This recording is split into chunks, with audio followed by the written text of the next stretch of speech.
Chase Lee Hockey with the Blue Futon out of the theaters. We saw Fall. How much of an adrenaline junkie are you? Would you even taste that type of hype? Or would you be like, hell no, I won't go? Let's find out.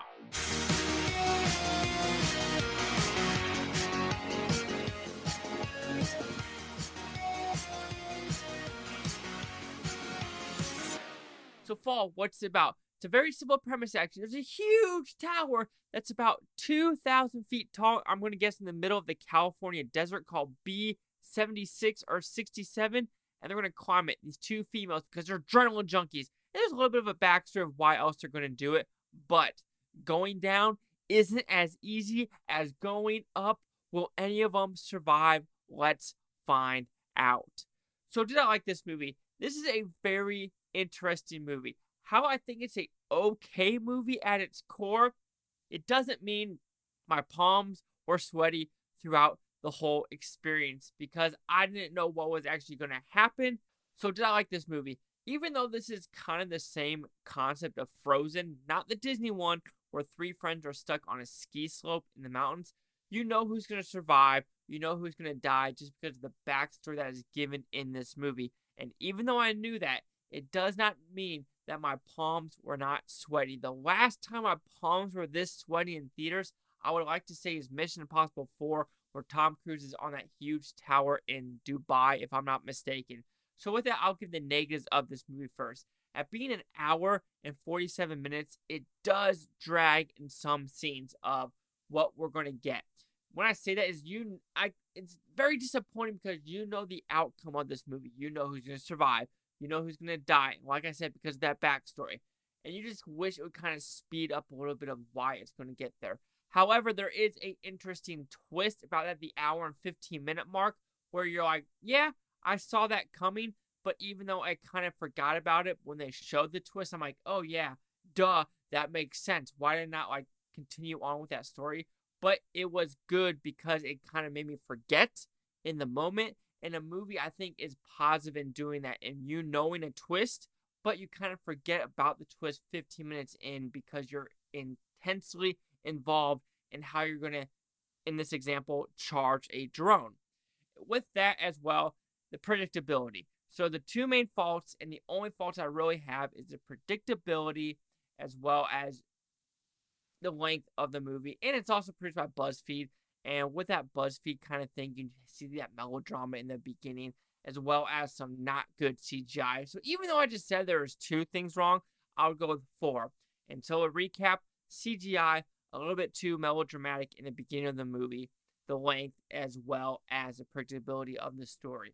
Even though those are the negatives, I still think it's a good time in the movie, knowing what you're going to get from this movie. It's a movie about people climbing a tower and trying to survive. That's literally the movie for an hour and 30 minutes. The other 10-15 minutes of the movie is the kind of the melodrama in the beginning of connecting with the dad with Jeffrey Dean Morgan and things like that. Even though some of the CGI doesn't work with them falling down the rope when trying to grab stuff, the out wide scope of the movie is very, very great cinematography and great looking. So you're just really confused of why did the budget change so different? Why did the green screen look so good in some scenes, but then other scenes you're like, that is very, very bad. And you're just really confused of what they're doing in those scenes. It's also a movie about human interactions as well as are humans good in general.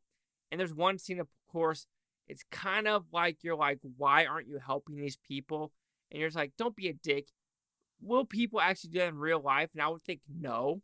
But then when I see what's happening in Philadelphia, New York, and LA just going through 7-Eleven and ransacking the store, or in New York, just random kids killing a cab driver. It makes me think, yeah, people are like that. And it really makes me sad because I want to wish people were good in nature. But then when looking at what's happening in the world in these big cities, I'm like, fuck! People really aren't as good as they say they are. That has nothing to do with this movie. Well, it kind of does with just human nature in general.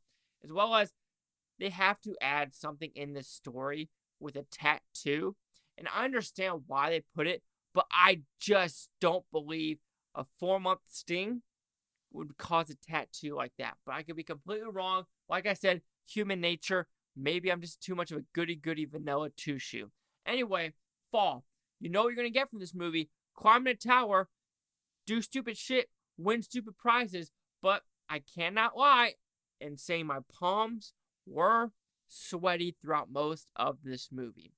So fall will receive a 3 out of 5 with Futons, which equals that 60%. So see the critics' news scores gave this one. You have critics a 73% with 91 of them. Audience score is 78 with 250 plus. Here's critic consensus. Fundamentally absurd yet evil cavalry minimalist as its title. Fall is a sustained adrenaline rush for viewers willing to suspend disbelief. Sure, why not? I mean, does that tower actually exist? I don't know. Would I do that? Hell fucking no.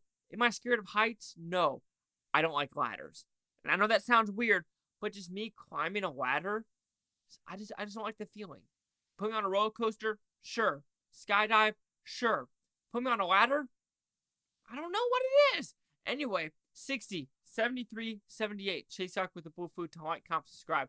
Let me know what you think of Futonopia. You Futonians, thanks for watching and have a great day. Are you afraid of heights? Are you? Be real with yourself. Would you climb B76? No. Hell no.